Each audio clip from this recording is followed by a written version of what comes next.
Good morning. Good morning. Good morning.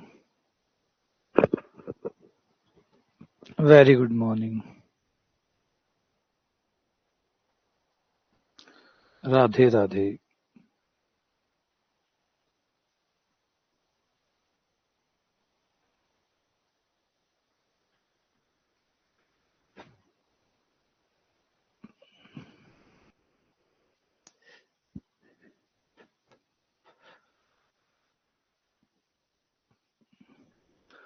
Good morning. Good morning. Good morning.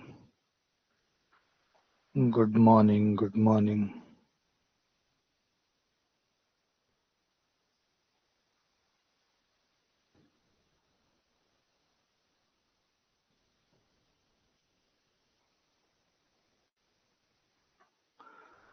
Good morning. Very good morning. Radhe Radhe. जय श्री कृष्ण. जय श्री कृष्ण. जय श्री कृष्ण. जय श्री कृष्ण.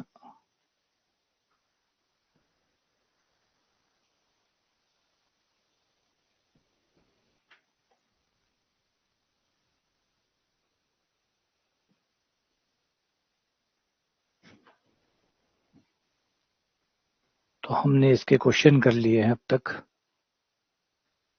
40 हमारे हो गए हैं. आगे बढ़ते हैं 40 से आगे. Question number 41.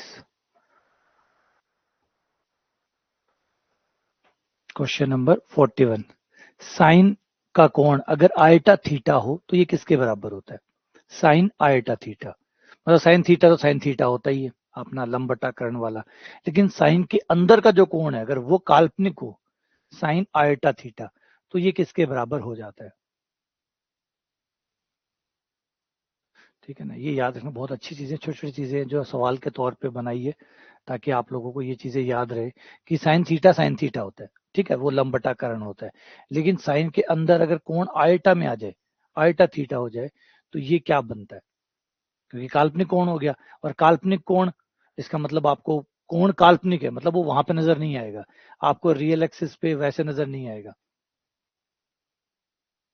ठीक है. तो यहाँ होता है कि sine iota theta,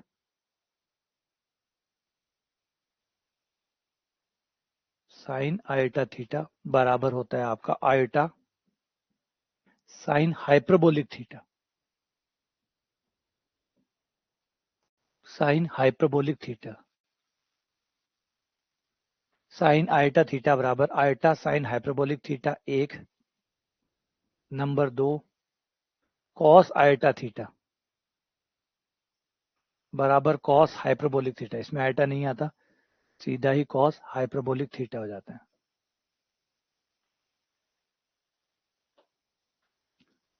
number 3, ten eta theta बराबर आयटा टेन हाइपरबोलिक थीटा. ये रिलेशन होते हैं.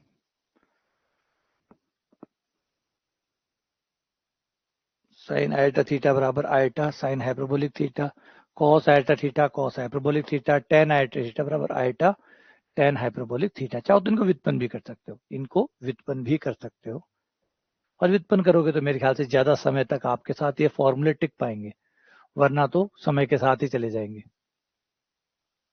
थोड़ा दिन छोड़ोगे फिर चले जाएंगे, है ना. न्यूरल कनेक्शन जो है ना वो बनने बहुत इंपॉर्टेंट है, तभी चीजें टिक पाती है. और अगर बनाना चाहो तो इस तरीके से हो जाएगा, ई की पावर आयटा थीटा हम जानते हैं कि बराबर होता है cos theta plus eta sine theta. ठीक है. ई की पावर माइनस आयटा थीटा बराबर होता है cos theta minus eta sine theta. अगर मैं इन दोनों को जोड़ दूं या घटा दूं तो मुझे कॉस और साइन का मान मिल जाएगा. फिलहाल मान लो मैं साइन का मान निकालना चाहता हूं तो दोनों को घटा दिया. दोनों को घटाने पर मुझे मिल जाएगा 2 आयटा साइन थीटा बराबर ई की पावर आयटा थीटा माइनस ई की पावर माइनस आयटा थीटा. और ये चीज होगी, एक बार इसको यहीं छोड़ दो. ठीक है, ये चीज आपके पास आ गई साइन थीटा। अब मुझे थीटा की जगह आयता थीटा रिप्लेस करना है, थीटा की जगह आयता थीटा रखने पर, क्योंकि मुझे साइन थीटा नहीं चाहिए, मुझे साइन आयटा थीटा चाहिए। तो थीटा के स्थान पर आयटा थीटा रखने पर,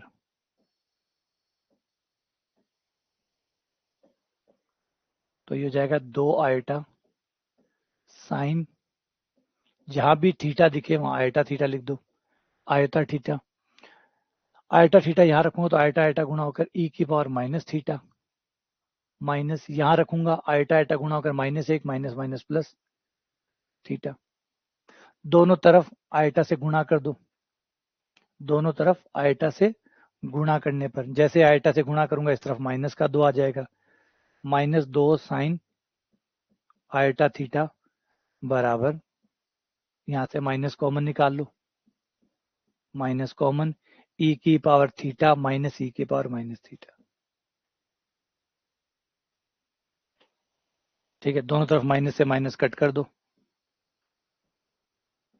ये कट गया।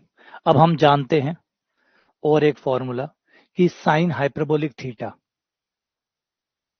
बराबर होता है ई की पावर थीटा माइनस ई की पावर माइनस थीटा बटा 2। ये मान हम यहां यूज कर सकते हैं इसकी जगह, तो यह क्या 2 साइन आयटा थीटा बराबर आयटा, इसकी जगह 2 साइन हाइपरबोलिक थीटा, 2 से 2 कैंसिल, साइन आयटा थीटा बराबर आ गया आयटा साइन हाइपरबोलिक थीटा। इस तरीके से बाकी फॉर्मूले भी व्युत्पन्न किए जा सकते हैं, बाकी भी आप लोग व्युत्पन्न कर सकते हैं। देखिए तो साइन थीटा होता है जो तो हम बराबर पढ़ते ही रहते हैं, एक होता है साइन आयटा थीटा। अब साइन आयटा थीटा मतलब आप कह रहे हैं कि जो कोण है उसको मैं काल्पनिक लूंगा, बाकी सब तो काल्पनिक लेते ही हैं। आज आप है कि कोण को भी काल्पनिक लूंगा, तो जो कोण को काल्पनिक लेते हैं तो फिर क्या होता होगा, साइन के अंदर जब आयटा थीटा आता होगा तो क्या होता होगा, तो ये होता है, जब साइन के अंदर आयटा थीटा आता है तो ये होता है। ठीक है, इसके फॉर्मूले। अगला क्वेश्चन, कॉस आयटा थीटा बराबर होगा,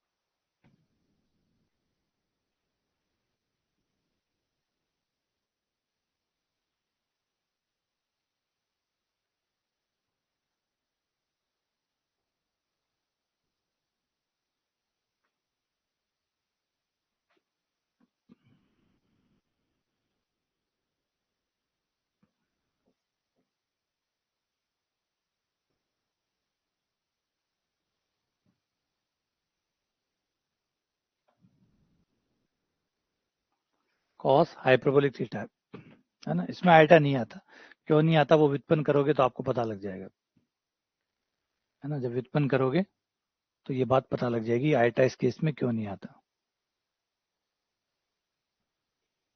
अगला सवाल, W बराबर अगर साइन Z है तो इसका वास्तविक भाग क्या होगा।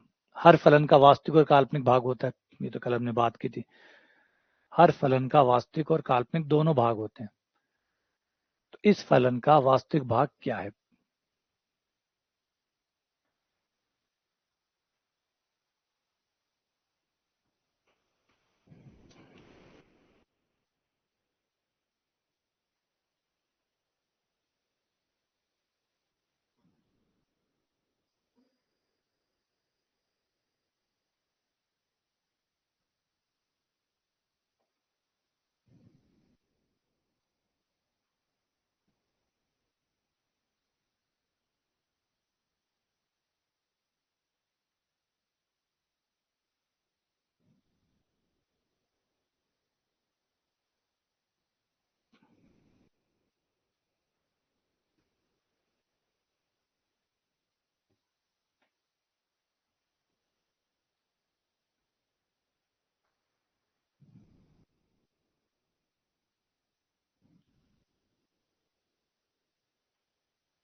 देखो W बराबर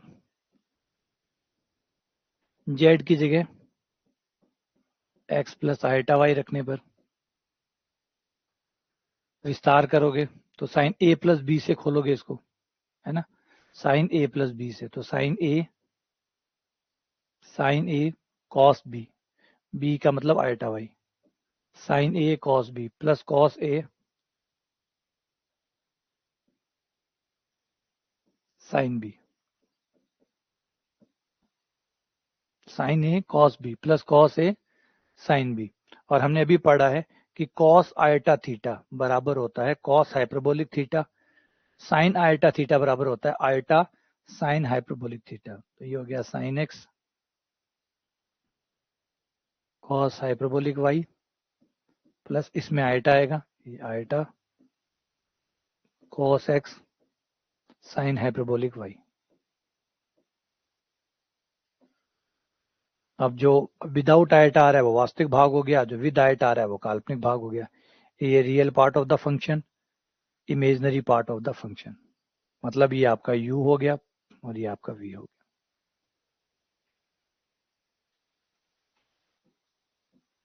real part of w, u यानी real part of w, w का वास्तविक भाग, v यानी imaginary part of w, w का इमेजनरी पार्ट। तो ये आंसर हो गया। ठीक है, तो याद रखिए जब भी कोई कॉम्प्लेक्स फंक्शन होता है उसका एक रियल पार्ट भी होता है, एक इमेजनरी पार्ट भी होता है, हमेशा होता है। उसका कुछ ना कुछ वास्तविक भाग भी होगा और कुछ ना कुछ काल्पनिक भाग भी जरूर होगा। आगे बढ़े, अगला सवाल, w बराबर जेड क्यूब का काल्पनिक भाग क्या होगा? w बराबर जेड क्यूब का काल्पनिक भाग क्या होगा?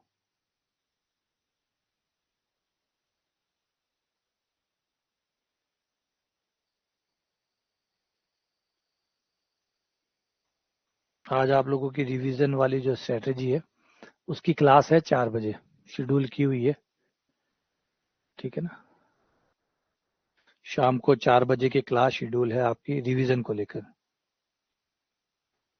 कि रिवीजन कैसे करना चाहिए ना। हाइपरबोलिक इमेजनरी नहीं होते, हाइपरबोलिक रियल होते हैं। इमेजनरी में आयटा दिखेगा आपको, आयटा दिख रहा है मतलब वो इमेजनरी है। जिनके साथ आयटा दिखे बस वो इमेजनरी क्लास है, होते सारे ही रियल है, लेकिन जिनके साथ आयटा खड़ा हो गया वो इमेजनरी बन जाते हैं, है ना। जैसे सरकारें होती है, जिसकी सरकार बन जाती है वो सत्ता पक्ष बन जाता है, और जो सरकार से बाहर रह जाते हैं वो विपक्ष बन जाते हैं। तो वैसे ही आयटा, जिसके साथ आयटा खड़ा हो गया, ठीक है ना, समझे। तो होते सब रियल ही है, ऐसे नहीं कि जो इमेजनरी पार्ट है वो काल्पनिक होता है, वो भी काल्पनिक नहीं होता। यहाँ ध्यान से देखो, ये भी वास्तविक है, ये भी वास्तविक है, ये भी वास्तविक है, ये भी वास्तविक है, लेकिन इनके साथ आयटा खड़ा है। तो जिनके साथ आयटा खड़ा होता है वो काल्पनिक होते हैं, जिनके साथ आयटा नहीं होता वो वास्तविक होते हैं, है ना। जैसे ऐसे कोई परिभाषा नहीं होती कौन सत्ता पक्ष है कौन विपक्ष है। जिसने सरकार बना ली वो सत्ता पक्ष हो गया, और जो नहीं बना पाए वो विपक्ष हो गया। बस वही आयटा के साथ है, जो आयटा के साथ रह गया है सब रियल है, सब MP MLA ही होते हैं, लेकिन कौन सत्ता और कौन विपक्ष, जिसने सरकार बना ली वो सत्ता पक्ष, जो नहीं बना पाया वो विपक्ष।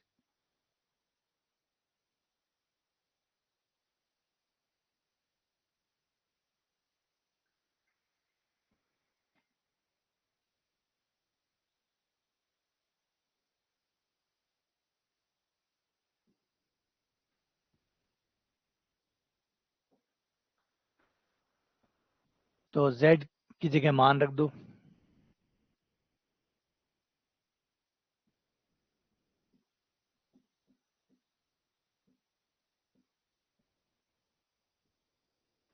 x प्लस आयटा वाई की cube,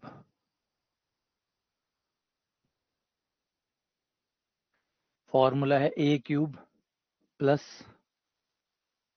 3a² b plus 3ab²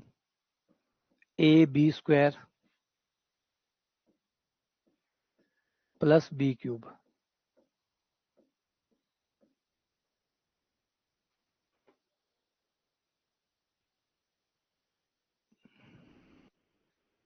यहाँ हो गया एक्स क्यूब प्लस 3 आयटा। अब देखो ये सब रियल है, तो जिनके साथ आयटा आ रहा है वो सब काल्पनिक हो गए, जिनके साथ आयटा नहीं आ रहे लास्ट तक सॉल्व करो, क्योंकि बीच में पता नहीं चलेगा। लास्ट में जो एकदम अंत आ जाए, जबकि अब और हल नहीं हो सकता, उस केस में आपको पता चलेगा किसने सरकार बनाई है और कौन विपक्ष में। ये लो, ये है सत्ता वाले लोग और ये हमारे विपक्ष वाले।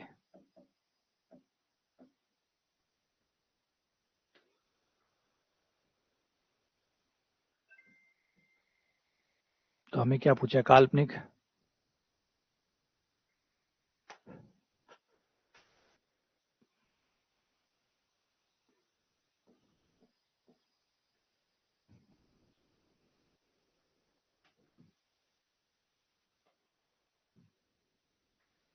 तो ये आंसर आ गया 3x² माइनस वाई क्यूब।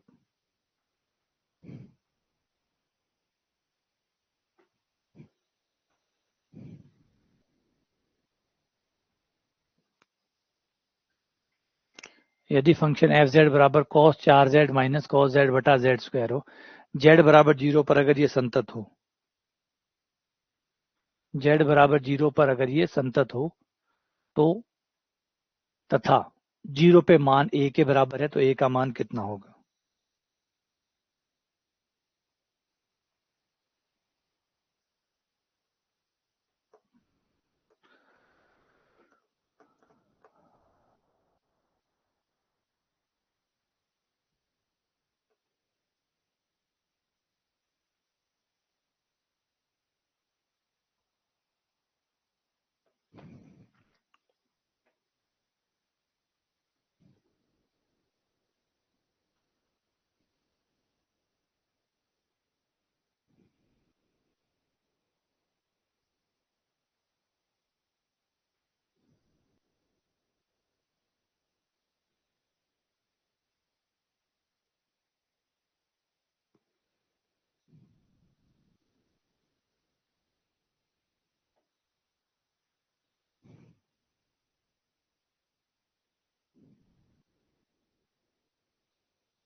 बढ़िया।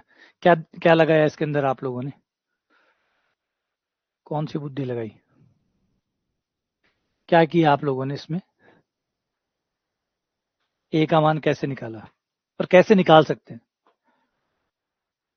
कैसे निकाल सकते हैं, क्वेश्चन में ध्यान से देखो।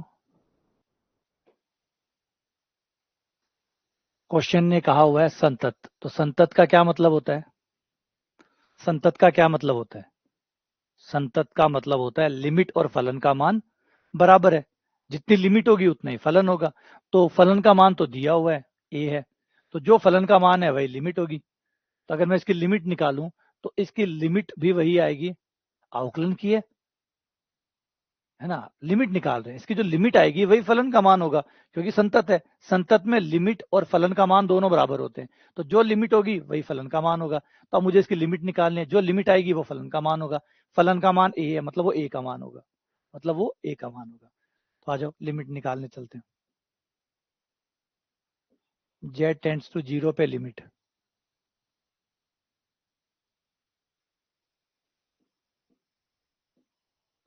cos 4z minus cos z बटा z स्क्वायर। अब रखो, अगर सीधा रखता हूं तो 0/0 दे रहे हैं,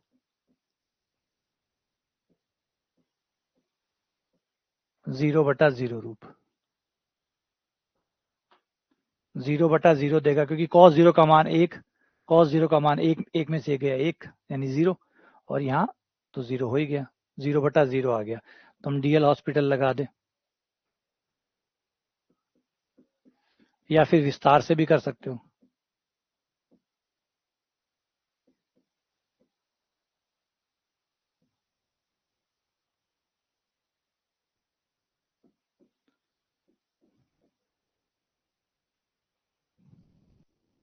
तो ये हो जाएगा -4 sin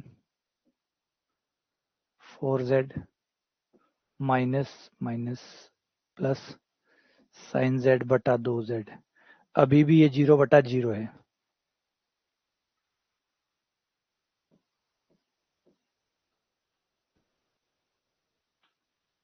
एक बार दोबारा से कर दें पुनः,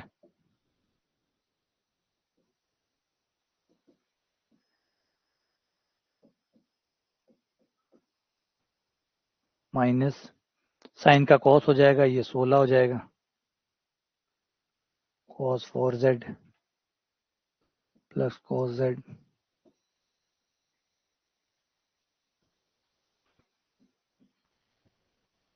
0 रखने पर -16 इंटू 1 प्लस 1 बटा 2 माइनस का 15/2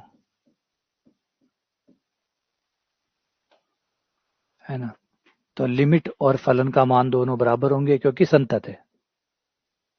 0 पे लिमिट और 0 पे फंक्शन का मान दोनों बराबर होंगे। लिमिट है आपकी -15/2 और फलन का मान है a, तो a ही आपका -15/2 है। ये आंसर आ गया, a बराबर -15/2। ठीक है, सही है, आ गया समझ में, समझ में आ गया।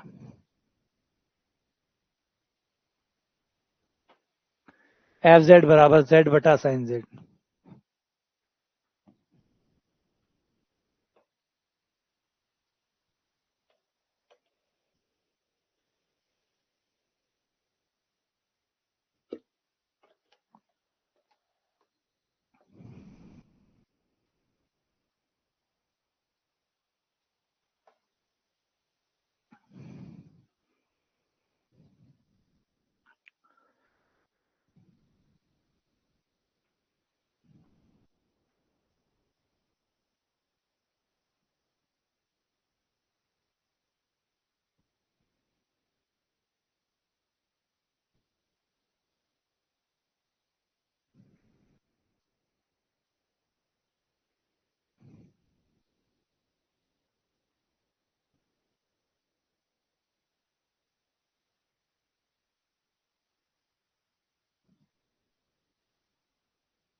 इनमें बताया था मैंने कॉम्प्लेक्स नंबरों में, तो कॉम्प्लेक्स नंबरों में आयटा से तो कोई परेशानी नहीं है, आयटा तो इनका मेंबर ही होता है। हाँ, रियल फंक्शन होते, वास्तविक फलन होते, तो फिर आयटा भी अपने आप में एक असांतत्य होता, आयटा भी अपने आप में एक असांतत्य होता। लेकिन आप कॉम्प्लेक्स फंक्शनों में, अब कॉम्प्लेक्स फंक्शनों में है तो वहां तो आयटा ऑलरेडी होता ही है, तो वहां तो आयटा अजीब है ही नहीं, तो यहाँ तो कोई दिक्कत ही नहीं आयटा की। यहाँ सिर्फ दिक्कत एक है कि जीरो नहीं आए, बट्टे में जीरो नहीं आए। यहाँ पर असांतत्य सिर्फ एक केस में ही आता है, जब बट्टे में जीरो आ जाए, क्योंकि बट्टे में जीरो आएगा तो भाग लगेगा नहीं और वो असांतत्य की स्थिति बन जाएगी। तो जब भी कॉम्प्लेक्स नंबरों में असांतत्य चेक करना हो तो ये चेक करो कि जीरो बट्टे में कब आ रहा है। जब भी बट्टे में जीरो आएगा असांतत्य आएगा, जब भी बटे में जीरो आएगा असांतत्य आएगा। यानी हमें ये देखना है कि साइन जेड कब कब जीरो हो सकता है। और साइन तब 0 होता है जब जेड का मान, कोण का मान n पाई हो। n पाई का मतलब कोई भी पाई हो, 1 पाई, 2 पाई, 3 पाई, -1 पाई, -2 पाई, -3 पाई, कोई सा भी पाई क्यों ना हो। तो आंसर है डी, इनमें से कोई नहीं। क्योंकि यहाँ पे जो ऑप्शन है उनमें क्या गलती है, ऑप्शन ये कह रहा है कि केवल z बराबर 0 सही है। केवल कैसे है, और भी है, इसलिए ये गलत हो गया। ये केवल बोल रहा है इसलिए गलत है। z बराबर 2 पाई सही था, लेकिन केवल z बराबर 2 पाई गलत है, केवल नहीं है। ठीक है, z बराबर आयटा, ये तो वैसे ही गलत था। तो जवाब है इनमें से कोई नहीं। वर्ड आगे देखो, केवल लिखा हुआ है। केवल का मतलब आप कह रहे हो सिर्फ केवल, केवल यही सही है, बाकी सब गलत है। तो बताओ पाई गलत है क्या? 3 पाई, 4 पाई, 5 पाई, -पाई, -2 पाई, ये तो गलत नहीं है ना। तो केवल शब्द लगा हुआ इसलिए गलत है। ठीक है ना, तो आंसर सही हुआ डी। अच्छा, आप लोगों ने सी आंसर दे दिया क्या ज्यादातर ने? केवल में फंस गए ना, केवल के चक्रों में फंस गए। तो देखो यार, आगे लिखा हुआ केवल, केवल का मतलब क्या होता है कि केवल इकलौता आंसर z बराबर 2 पाई है। इसका मतलब और आंसर है ही नहीं। और कैसे नहीं है, और भी है।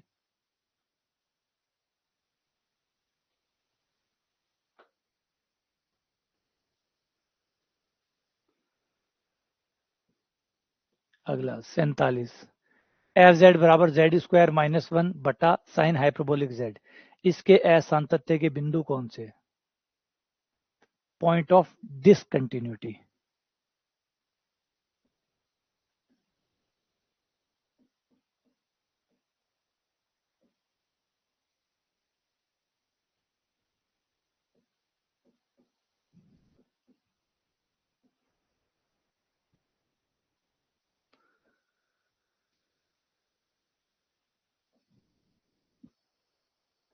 Point of discontinuity.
Sine hyperbolic Z बराबर 0।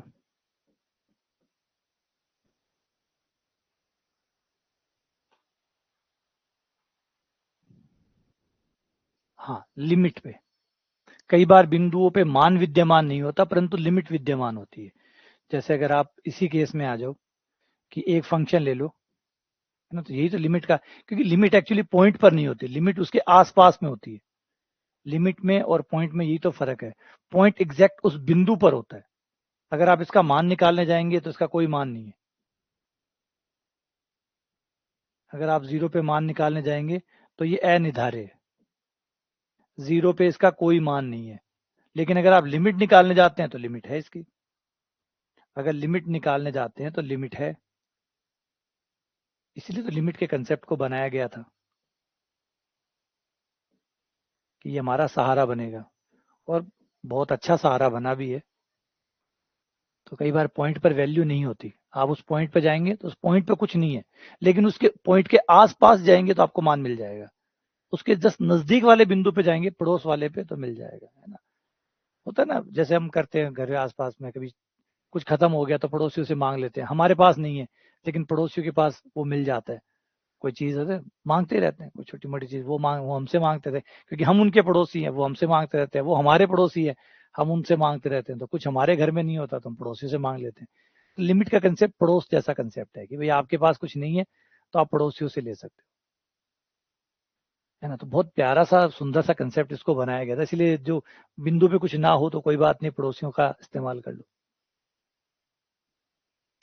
तो यहाँ आ जाओ वापस से, साइन हाइपरबोलिक z बराबर 0, साइन हाइपरबोलिक z बराबर होता है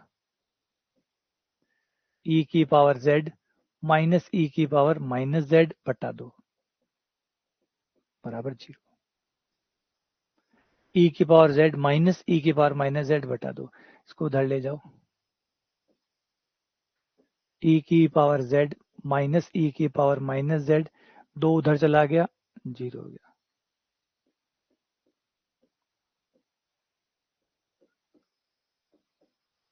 ये इधर आ गया, प्लस हो गया।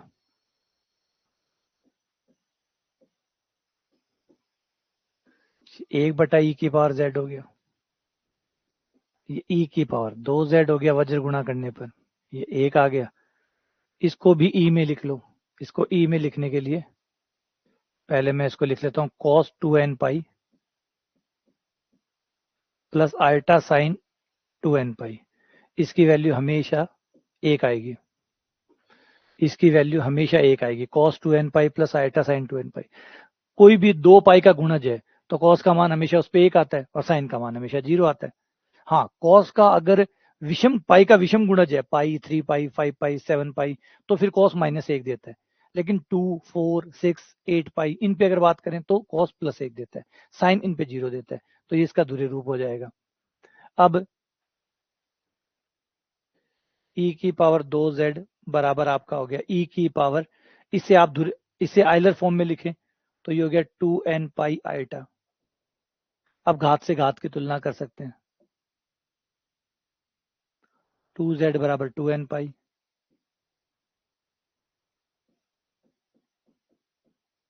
2 से 2 कट गया, ये आ गया n पाई आइटा।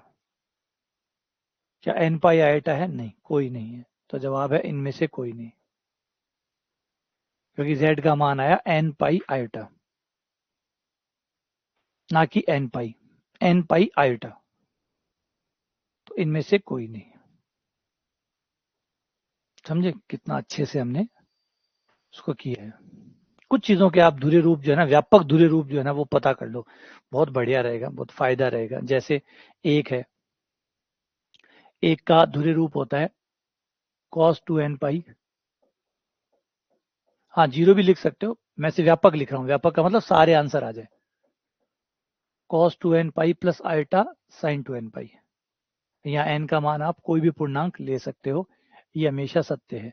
तो इसका आपका आइलर फॉर्म बन जाएगा e की पावर e की power 2n pi ultra.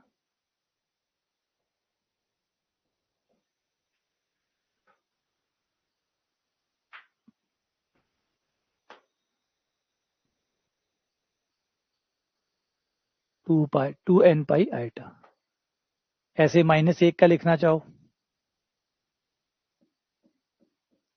cos 2n plus 1 pi plus iota sine 2n plus 1 पाई।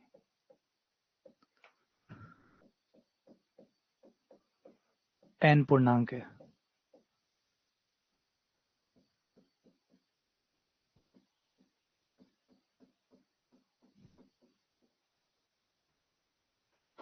ये हो गया आपका -1 का आइलर फॉर्म, व्यापक आइलर फॉर्म। सारे आ जाए, सारे के सारी संभावनाएं आ जाए। और ऐसे आइटा की लिखनी चाहो,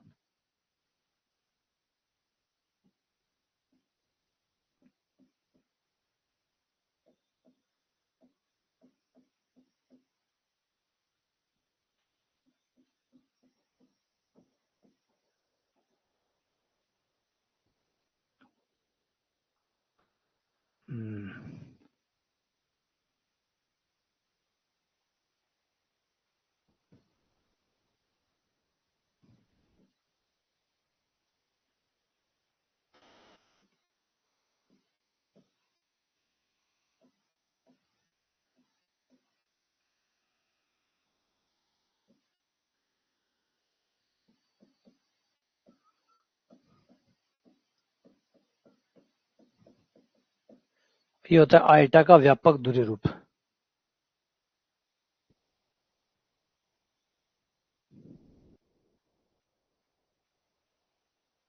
व्यापक मतलब एन के हर मान के लिए सत्य है ये।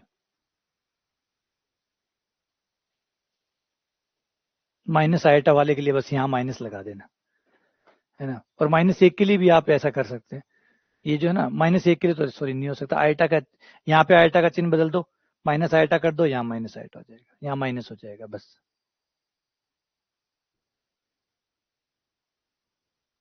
ठीक है ना।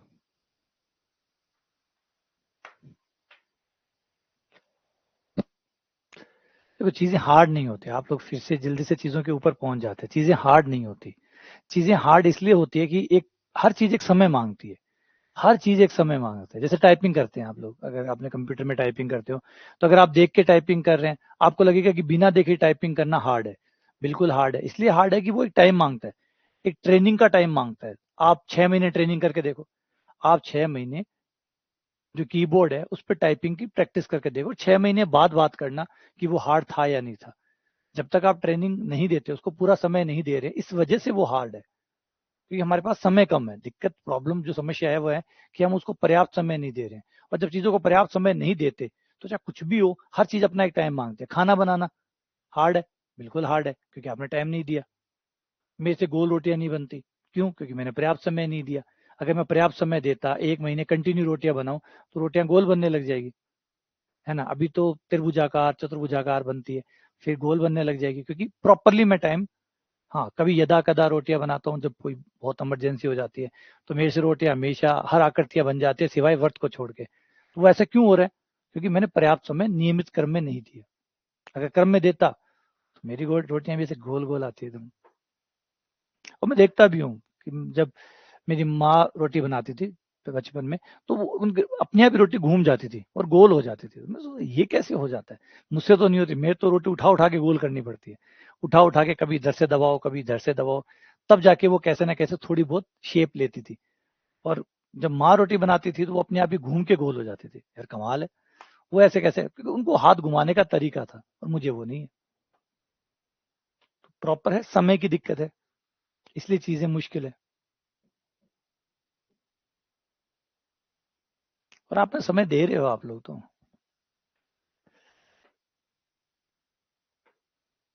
हाँ, मैंने प्रैक्टिस नहीं की ना। अब जैसे मनीष कह रहा है मैं कर सकता हूँ, तो तुम कर सकते हो क्योंकि तुमने प्रैक्टिस की है।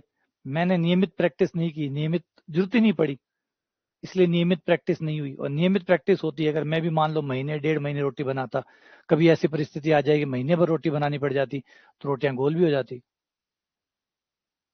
हाँ, कामाराम कह रहा है कि महीने भर में घूमने लग जाती है, देखा, माना। महीने भर में घूमने लग जाती है, तो बस यही है, ये टाइम चाहिए। अब हमारे पास है टाइम की कमी, है ना। हमारे पास है टाइम की कमी, दिक्कत है समय कम है हमारे पास। और ये समय कम होने की वजह से फिर हमें हर चीज टफ लगती है कि ये टफ है, ये टफ है, ये टफ है, जबकि टफ तो कुछ है ही नहीं। एफ जेड बराबर साइन जेड बटा ई की पावर z-1।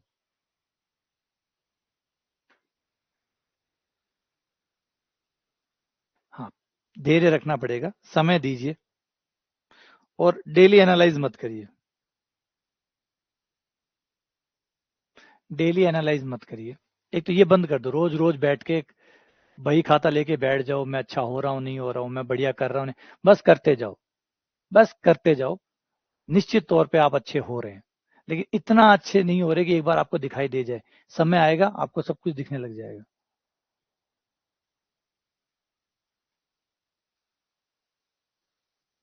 तो ये कर दो 0।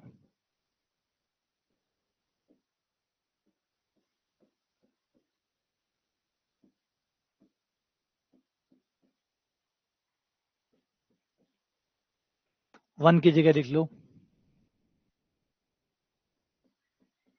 2n पाई आइटा। z बराबर आ गया 2n पाई आइटा। तुलना करने पर,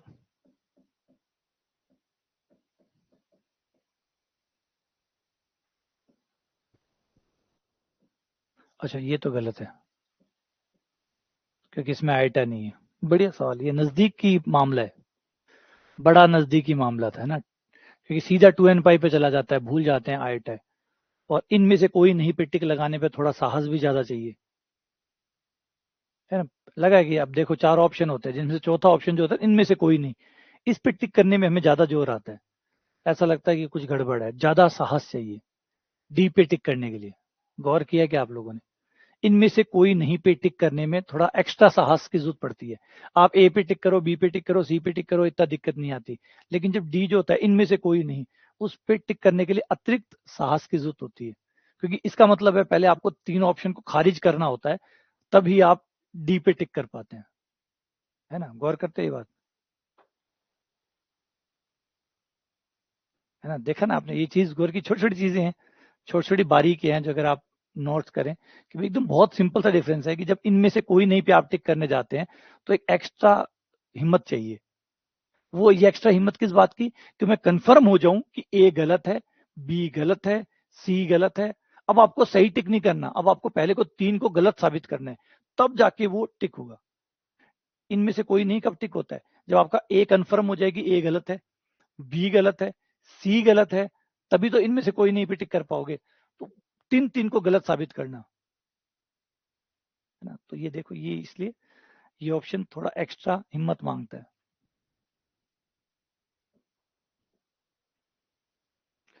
2 की पावर z बराबर 1 है, तो z के हल कितने होंगे?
बस यही थोड़ा सा गड़बड़ी आप जो कर जाते हैं, जो अभी कविता पूछ रही थी कि कौन से फंक्शन ऐसे हैं जो रियल में अलग होते हैं, कॉम्प्लेक्स में अलग होते हैं, तो जवाब है कोई अलग नहीं होता। जो सब कुछ रियल में काम करता है वो कॉम्प्लेक्स में भी काम करता है, बट डिफरेंटली थोड़ा सा डिफरेंस क्रिएट हो जाता है। ऐसे नहीं कि साइन ए प्लस बी का सूत्र जो रियल में था कॉम्प्लेक्स में कुछ और अलग है, नहीं, वही फॉर्मूला है। सेम फॉर्मूले जो आपके रियल में होते थे वही कॉम्प्लेक्स में होते हैं, बट दिस टाइम ये अलग बिहेव करते हैं, इनका बिहेव अलग होता है। अगर यही चीज अगर रियल में होती है, अगर अभी इस केस में ये रियल में होती तो कोई भी किंतु परंतु नहीं था, ये सीधा ये हो जाता कि 2 की पावर z, तो ये हो जाता 2 की पावर 0, और घात से घात की तुलना z बराबर 0, और आप कह देते कि ये यूनिक सॉल्यूशन है, इकलौता हल है, हमारा आंसर ये आ जाता इन केस रियल।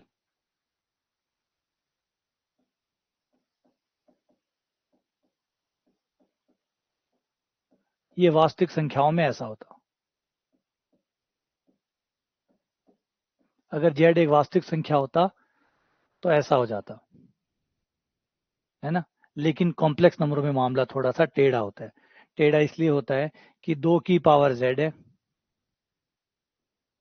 मैं इसे लिख सकता हूं e की पावर log 2 की पावर z, इसे लिख सकता हूं एक को 2n पाई आयोटा, e की पावर z इंटू log 2 बराबर 2n पाई आयोटा। तुलना करने पर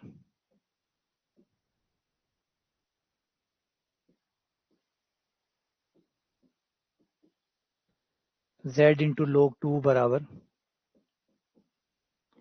2n पाई आयोटा, z बराबर 2n पाई आयोटा बटा log 2, और n का मान रखते जाओ और उत्तर आते जाएंगे। तो उत्तरों की संख्या हो गई अनंत। ये रियल का और कॉम्प्लेक्स का एक बड़ा डिफरेंस होता है। यही तो फर्क है। जैसे कि रियल और कॉम्प्लेक्स में काफी चीजें सिमिलर है। इनके पास, रियल के पास, बेचारों के पास एक लाइन होती है, वो एक लाइन लाइन के ऊपर ही उत्तर दे पाते हैं। कॉम्प्लेक्सों के पास पूरा समतल होता है, तो ज्यादा संभावनाएं बढ़ जाती है। ज्यादा संभावना बढ़ जाती है इन केस कॉम्प्लेक्स केस में। जब आप रियल पे होते हैं, अब आप सोचो, जैसे पहले मैं बार बार बोलता रहता हूँ, मान लो आप एक टनल में हो और आपको किसी पॉइंट ए पर जाना है, किसी पॉइंट ए पे जाना है और आप किसी पॉइंट बी पर खड़े हैं, तो इस केस में आपके पास एक ही संभावना है, यूं चले जाओ।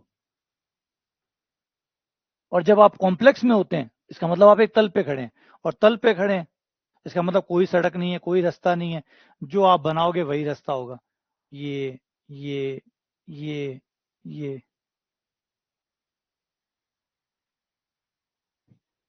तो कॉम्प्लेक्स में क्या होता है कि आपका स्कोप खुल जाता है, आपके जो आंसर है उनका स्कोप बढ़ जाता है। वहां पे वो दिक्कत है। अब यही देखो, अब यहाँ पे आयट आ गया ना, आयट आ गया, ये सारे उत्तर काल्पनिक है, गौर करो, ये सारे उत्तर काल्पनिक है, लेकिन एक उत्तर है जो वास्तविक है। सिर्फ एक ही उत्तर वास्तविक है। जब n बराबर 0 होगा उस समय आयटा हट जाएगा, तो वास्तविक उत्तर तो सिर्फ एक हुआ। लेकिन हम उत्तर जेड में निकाल रहे हैं, अब जेड में उत्तर निकाल रहे हैं तो काल्पनिक भी चल जाएंगे। अब काल्पनिक भी चल जाएंगे तो ये अनंत उत्तर हो गए। अगर सिर्फ और सिर्फ रियल लेने होते तो सिर्फ एक ही उत्तर मान्य होता, वो होता जेड बराबर 0। अगर रियल लेना होता तो रियल के केस में सिर्फ एक ही उत्तर होता, वो 0 होता। और लेकिन कॉम्प्लेक्स के केस में आपके आयटा भी चल जाते, काल्पनिक उत्तर भी चल जाते हैं, वास्तविक और काल्पनिक दोनों चल जाते हैं।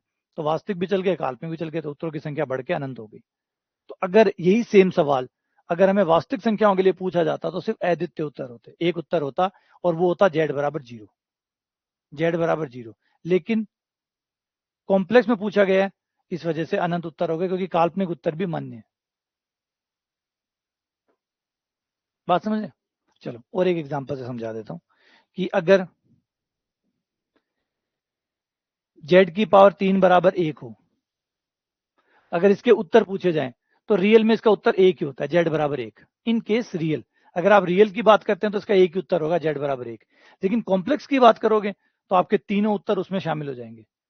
तीनों उत्तर, पहला उत्तर होता है जेड बराबर 1, दूसरा होता है जेड बराबर ओमेगा, तीसरा होता है जेड बराबर ओमेगा स्क्वायर।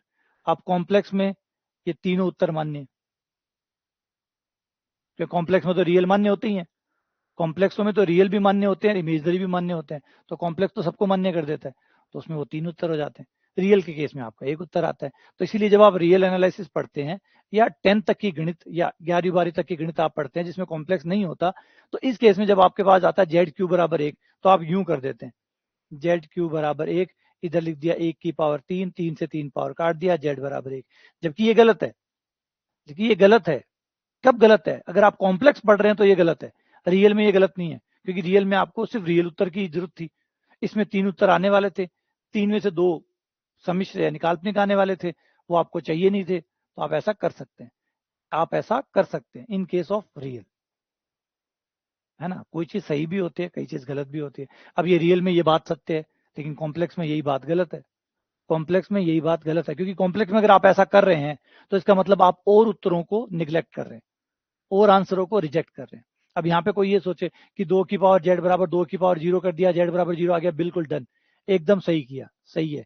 लेकिन क्या हुआ, इसमें ये दिक्कत आई कि आपने बाकी उत्तरों को इग्नोर कर दिया, बाकी उत्तरों को इग्नोर कर दिया। और भी उत्तर आ सकते थे, और भी उत्तर आ सकते थे, इसके व्यापक उत्तर आ सकते थे, लेकिन आपने सिर्फ एक उत्तर निकाला, और भी आ सकते थे, ये दिक्कत आ जाती है। लेकिन ये चीज रियल में क्यों सत्य हो जाती है? क्योंकि बाकी जो भी उत्तर आने वाले हैं वो सब काल्पनिक है, आप रियल चाहिए, तो इस केस में आप ऐसा कर सकते हैं, क्योंकि आपको कॉम्प्लेक्स नहीं चाहिए, आपको आयटा वाले उत्तर नहीं चाहिए, तो रियल में यही बात सत्य हो जाती है, कॉम्प्लेक्स में यही बात गलत हो जाती है। ठीक है, समझ आएगी बात? ये बात समझ आएगी, कॉम्प्लेक्स और रियल का जो डिफरेंस होता है। मैंने कहा चीजें वैसी ही चलती है, देखो कंपैरिजन यहाँ हुआ है, कंपैरिजन वहां होता है, लेकिन वहां क्या होता है, वहां आप अपनी सीमाओं में रहते हैं कि भाई मैं रियल पढ़ रहा हूं तो मुझे रियल तक के ही उत्तर चाहिए, मुझे आयटा वाले उत्तर नहीं चलेंगे। उस केस में थोड़ी बहुत आपको छूट मिल जाती है कि आप रियल वाले जो कॉम्प्लेक्स वाले उनको छोड़ सकते हो। लेकिन कॉम्प्लेक्स ही पढ़ रहे हो और कॉम्प्लेक्स को छोड़ोगे तो कैसे चलेगा?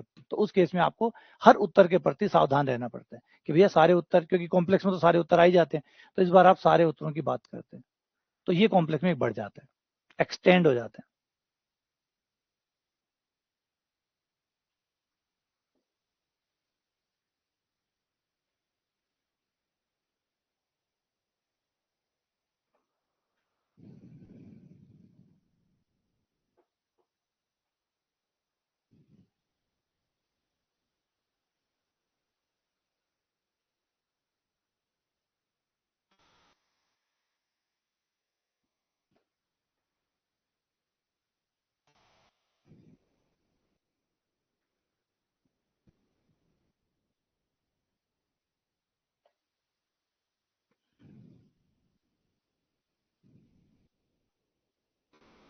हाँ हाँ, वो डायलॉग आता है, वो सही है कि एक्स को जेड में बदलते ही जज्बात बदल गए, हालात बदल गए।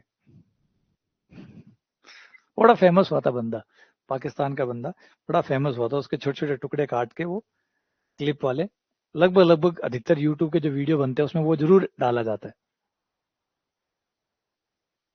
बंदा अमर हो गया वो।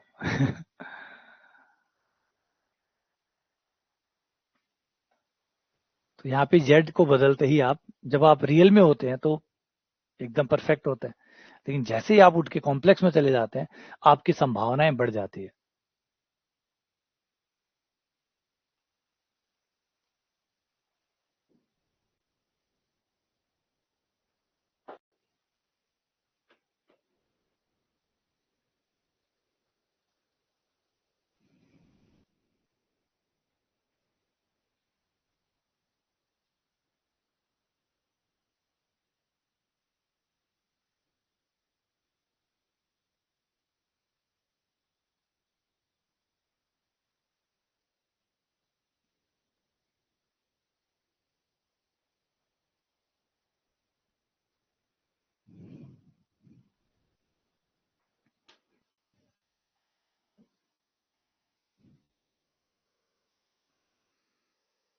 लोग जेड बराबर, जीरो को लोग वन लिख सकते हैं, जीरो को वन रख सकते हैं, फिर से आप लोग वही करेंगे।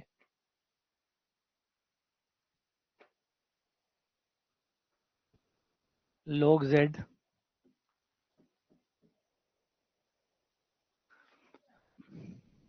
इसे लिख सकते हैं ई की पावर 2n पाई आयटा, लोग से लोग हटा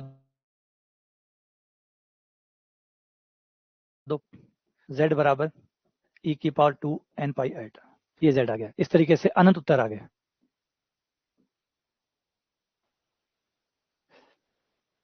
ये सबसे कमाल की चीज है कि आप जब कॉम्प्लेक्स में होते हैं तो आपके पास एक वन भी लिखने के भी कई तरीके हैं, एक वन को लिखने के भी कई तरीके। जब आप रियल में होते हैं तो आपके पास बेचारे एक सिंपल तरीका होता है कि वन मीन्स वन, बात खत्म, वन मतलब वन।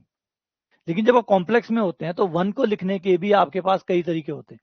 ये लो, ये आपका वन है, ये आपका वन है, आपके पास अनंत तरीके हैं वन को लिखने के, आपके पास वन को लिखने के अनंत तरीके हैं। लेकिन जब आप रियल में होते हैं तो आपके पास वन को लिखने का एक तरीका होता है, वन मीन्स वन। लेकिन यहाँ पे वन भी कितना, ई की पावर 2n पाई आयटा, यानी अनंत तरीके हैं आपके पास वन को लिखने के। देखो ये वन ही तो है, ये वन ही तो है। हाँ, लेकिन अगर फिर से बात करूं, फिर से आप कहोगे मुझे सिर्फ रियल वाला चाहिए, तो रियल भैया एक ही है, रियल एक है, बाकी काल्पनिक हो जाते हैं। तो ये आयटा की वजह से ऐसा हो पाया कि एक ही चीज की संभावनाएं बढ़ गई, एक ही चीज की संभावनाएं बढ़ गई। आप काल्पनिक पक्ष को भी अब एज ए रियल पक्ष के तौर पे काउंट कर रहे हैं, इस वजह से वो संभावनाएं बढ़ गई। जैसे कहते हैं पैरेलल यूनिवर्स का कंसेप्ट सुना होगा आपने। पैरेलल यूनिवर्स कंसेप्ट में क्या होता है? पैरेलल यूनिवर्स में एक आ जाता है कि भाई हम जो हैं, जो अभी ये जो यूनिवर्स है, इसके पैरेलली बहुत सारे यूनिवर्स चल रहे हैं और लगभग लगभग सबके सब आइडेंटिकली सेम है, कुछ डिफरेंसेस के साथ, कुछ बारीक बारीक डिफरेंसेस के साथ, कुछ नाइबरहुड में जो होता है उस तरीके से थोड़े थोड़े चेंज है। जैसे मैं एक के अंदर मैं आपको पढ़ा रहा हूँ, एक के अंदर मैं सीए होऊंगा, किसी और के अंदर मैं कुछ और कर रहा हूँ, किसी अंदर मैं कुछ और कर रहा हूँ। तो पैरेलल यूनिवर्स के अंदर एक एक छोटा छोटा डिफरेंस के साथ वो यूनिवर्स एक तरह से रिप्लिका होंगे, कॉपी होंगे, और उनमें इस तरीके से चल रहा होगा। तो वो पैरेलल यूनिवर्स जो है वो क्रिएट कर देता है कॉम्प्लेक्स एनालिसिस आपके लिए। जो रियल है, रियल तो एक ही रखता है, यूनिक मानता है, रियल तो हर चीज को यूनिक मानता है, लेकिन कॉम्प्लेक्स उस चीज को एक्सटेंड कर देता है और के ऊपर। जैसे यहाँ पे था 1 1 था, लेकिन कॉम्प्लेक्स ने उसको एक्सटेंड करके इनफाइनाइट बना दिया, है ना। ये इसकी खूबसूरती होती है।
विश्लेषिक होने का मतलब क्या होता है?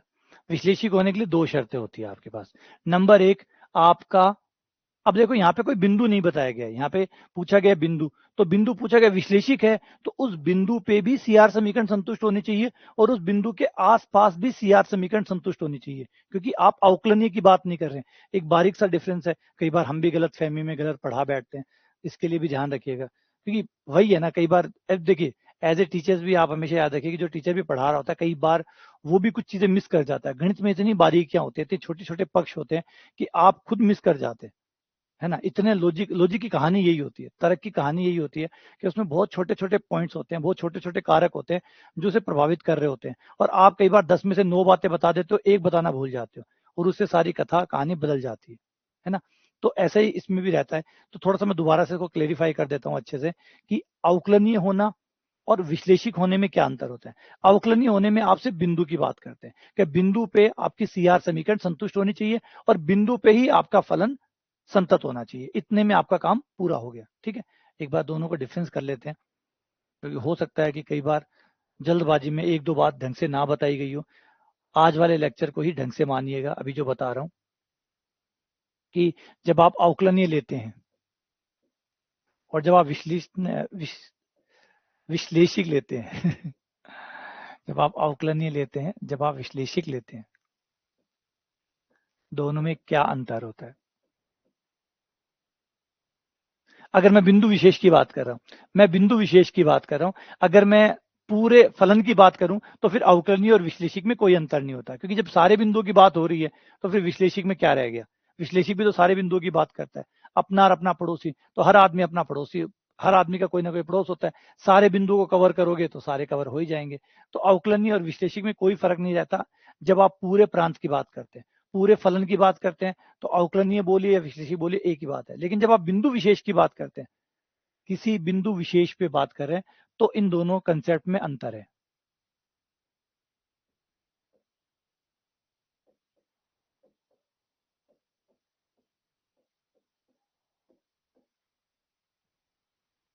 ठीक है, एक सिमिलैरिटी दोनों में है कि भाई अवकलन का मान आपका उस बिंदु पे आना चाहिए और किसी भी पथ पर निर्भर नहीं होना चाहिए।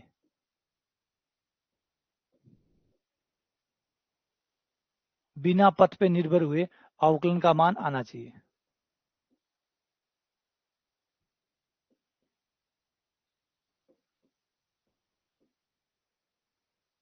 और यही बात ये डिमांड करता है, यही बात ये, एक तो परिमित आना चाहिए, एक पथ पर निर्भर नहीं होना चाहिए। ये दोनों ही मांगते हैं, क्योंकि विश्लेषिक होना भी तो अवकलनीय होना ही है।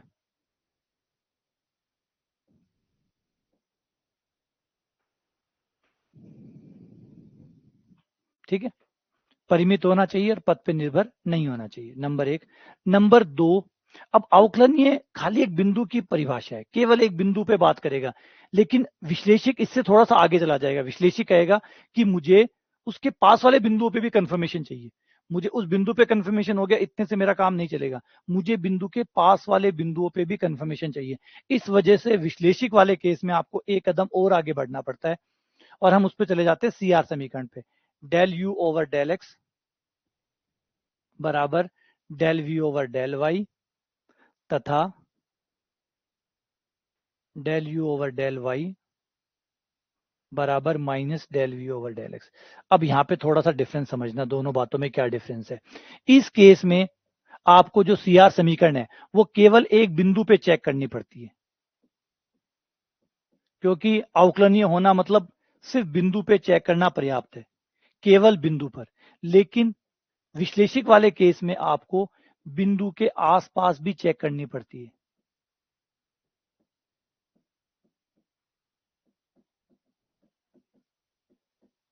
ये दिक्कत खड़ी हो जाती है, बिंदु के आसपास में भी चेक करना पड़ता है, सिर्फ बिंदु तक नहीं। कैसे बिंदु पे चेक कर लिया, अच्छा बिंदु पे देखो सीआर समीकरण संतुष्ट हो रही है, बिंदु पे संतुष्ट हो रही है, इसका मतलब अवकलनीय है, विश्लेषक नहीं है। विश्लेषक तब होगा जब बिंदु और बिंदु के आसपास भी काम करती हो, सिर्फ बिंदु तक सीमित नहीं है विश्लेषक होने की परिभाषा। बस यही गलती हो जाती है, कई बार अवकलनीय को ही विश्लेषक समझ बैठते हैं, और कई बार पढ़ाने वाले में भी गलती हो जाती है, क्योंकि वो भी अवकलनीय, क्योंकि विश्लेषक जो होता है वो रियल में तो होता नहीं है, सिर्फ कॉम्प्लेक्स में आता है, तो कई बार वो भावनाओं में बहकर मुंह से अवकलनीय शब्द निकल जाता है, और उसी के साथ विश्लेषक भी बह जाता है। तो लेकिन फिर से रिपीट, अभी क्वेश्चन में हो भी जाएगा एकदम क्लियर कि अवकलनीय और विश्लेषक में आपको सीआर समीकरण को केवल बिंदु पे चेक कर रहे हो, सिर्फ बिंदु पे, और काम कर रही है मतलब अवकलनीय कह दो। लेकिन बिंदु के आसपास के पॉइंटों पे भी चेक करो, अगर वहां पे भी काम कर रही है तो फिर आप विश्लेषक बोल पाते हैं, वरना विश्लेषक नहीं है, सिर्फ अवकलनीय तक ही रुकना पड़ेगा। जैसे इस क्वेश्चन में आ जाओ। अब यही दो क्वेश्चन करते हैं जिससे ये कहानी समझ में आ जाए। यू और वी, तो del u over del x निकाल लेता हूं, बराबर आया 3x² प्लस y²। ये del u over del x आया। Del u over del y निकाल लूं,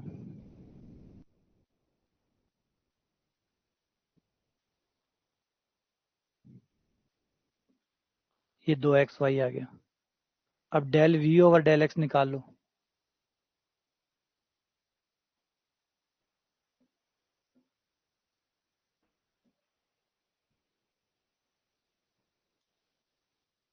और del v over del Y,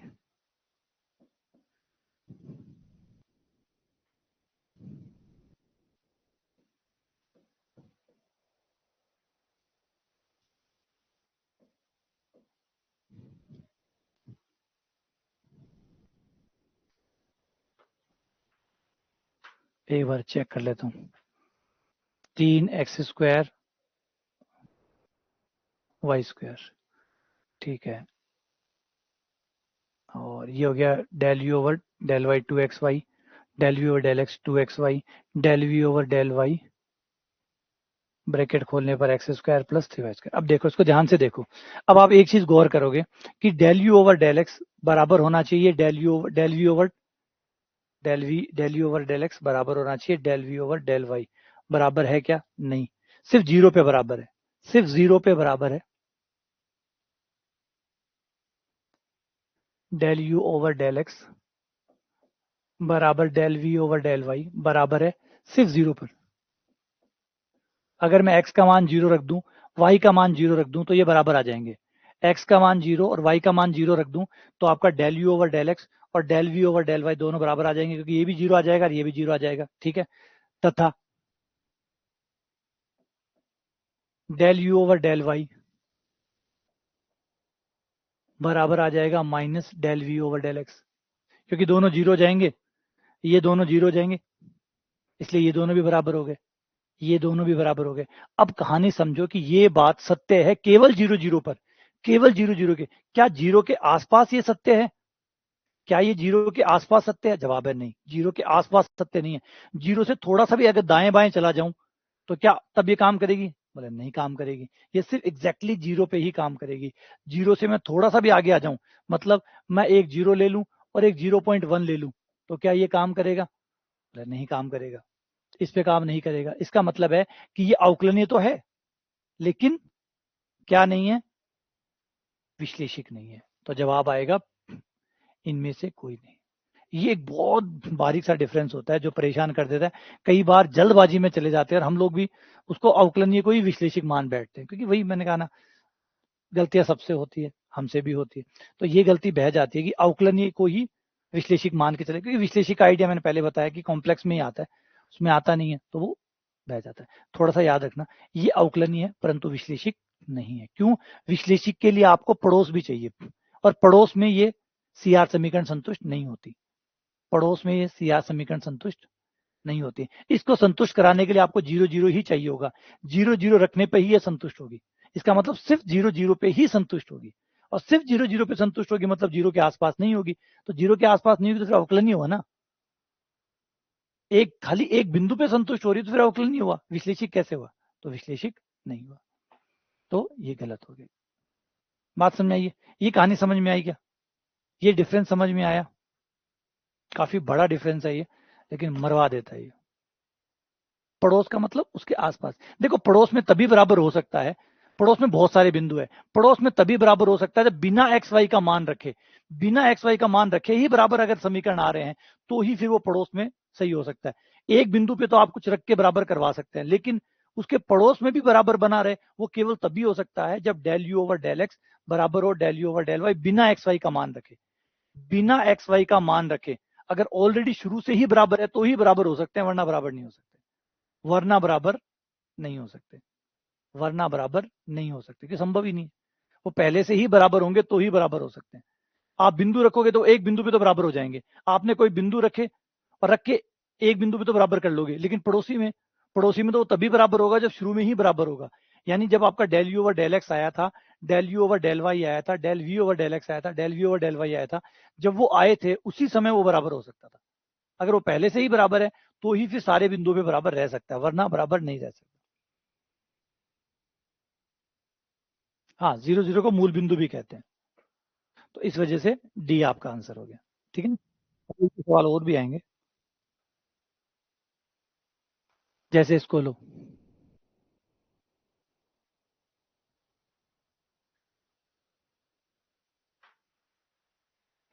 ये रहा एफ जेड बराबर है आपका sine x cos hyperbolic y, ये आपका यू हो गया। अब इसको देखना, इससे डिफरेंस क्लियर हो जाएगा। ये यू हो गया, ये आपका वी हो गया।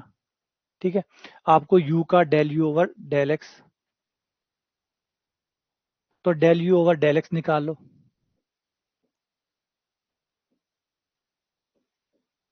Del u over del x निकाल लो, ये आ जाएगा आपका cos x cos hyperbolic y. ठीक है, अब आप इसका कर दो del v, del u over del y निकाल लो।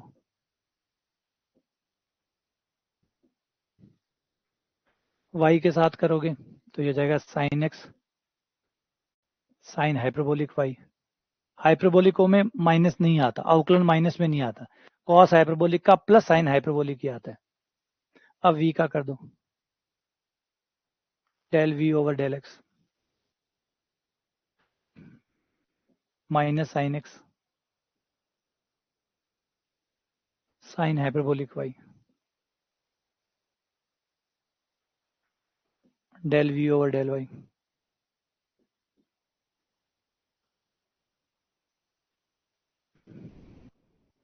और ये हो गया आपका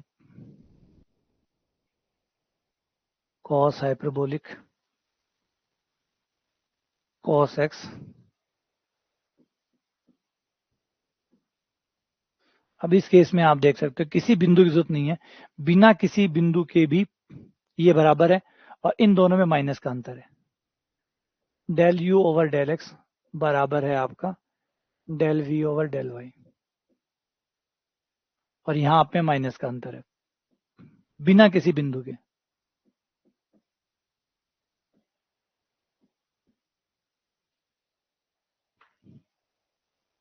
बिना किसी बिंदु के ये बराबर है, कोई बिंदु नहीं रखना पड़ा, है ना, किसी बिंदु के बिना ही ये बराबर है, और ये हर एक्स वाई के लिए सत्य है। तो पूरा का पूरा समिश्र तल, संपूर्ण समिश्र तल पे ये बात सत्य है। वैसे यहाँ लिखना चाहिए था, केवल वर्ड यूज करना चाहिए था।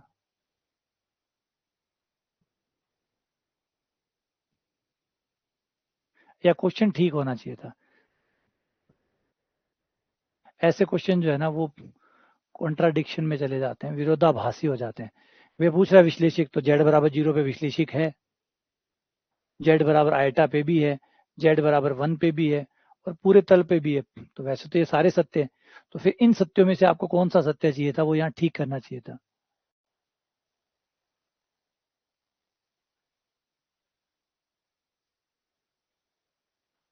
है ना, वैसे गलत हो गया, या तो केवल वर्ड लगा देते तो फिर ये गलत हो जाता है कि जेड बराबर 0 गलत है। हाँ, दूसरी शर्त और होती है कि अवकलन जो है वो कंटिन्यूअस होना चाहिए, इनके जो आंशिक अवकलन है वो संतत होने चाहिए, और सबके सब कोस और हाइपरबोलिक से बने हुए, ये सदैव संतत फलन होते हैं, ये फलन सदैव संतत होते हैं, इनमें कोई असांतत्य नहीं होता, ये फलन सदैव संतत होते हैं। तो इनके अवकलन भी संतत है, और इन पे सी आर समीकरण भी काम कर रही है, मतलब ये विश्लेषक है, अतः ये विश्लेषक है। तो सही आंसर, अब ये चारों ही सही है इसमें, गलत तो कोई है ही नहीं, क्वेश्चन के हिसाब से चारों सही है, या तो क्वेश्चन को ठीक से होना चाहिए था, है ना। आगे जाके ये हो सकता है एक बार तो जो आरपीएससी है या जो पेपर कराने वाली संस्था है, एक बार तो वो डी को सही मान लेती है, बोला ठीक है डी सही है, फिर वो आगे जाके अटकता है, फिर वो चैलेंज होता है। फिर और गणित में सबसे ज्यादा चैलेंज इसी वजह से हो जाते हैं कि सवाल बनाते टाइम आप थोड़ी बहुत जगह छोड़ देते हो, और फिर वो अटक जाते हैं,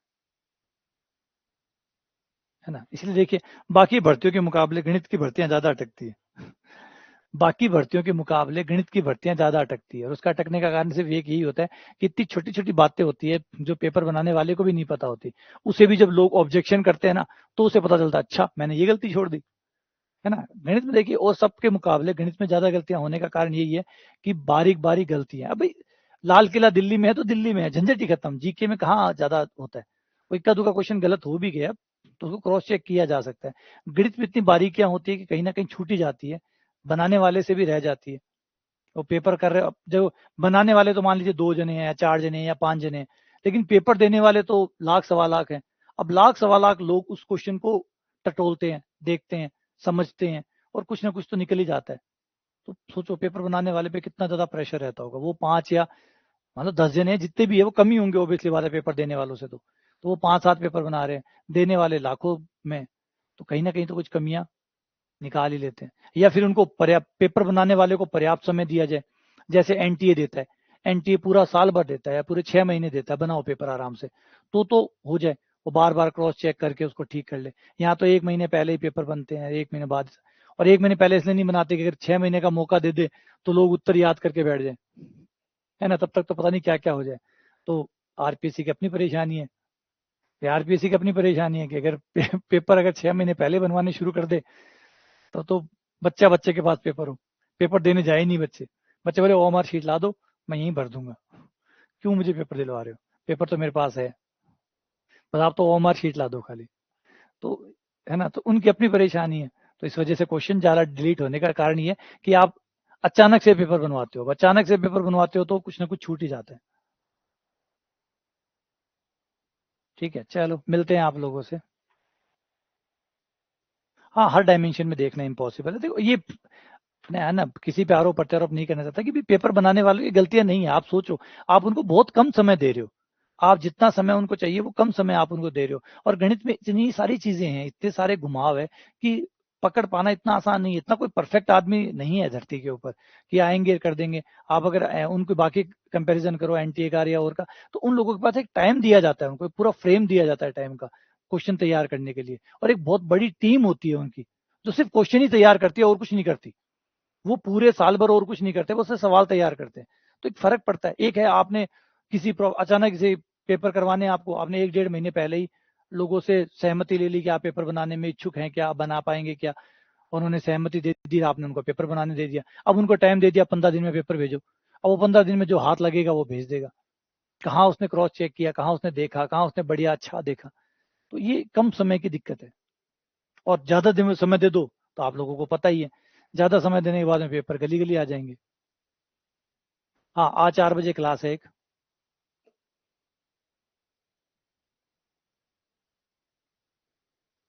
नहीं, क्लास कट नहीं होती, क्लास में बाद में जब लास्ट के शब्द बोलता हूँ ना कि चलो आगे मिलते हैं, अगली क्लास में मिलते हैं, तो समझ जाओ कि वो अंतिम शब्द है।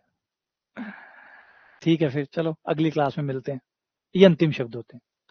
ये मेरे अंतिम शब्द होते हैं। जब मैं क्लास कट करता हूँ तो ये कहता हूँ ठीक है, फिर चलो अगली क्लास में फिर मिलते हैं।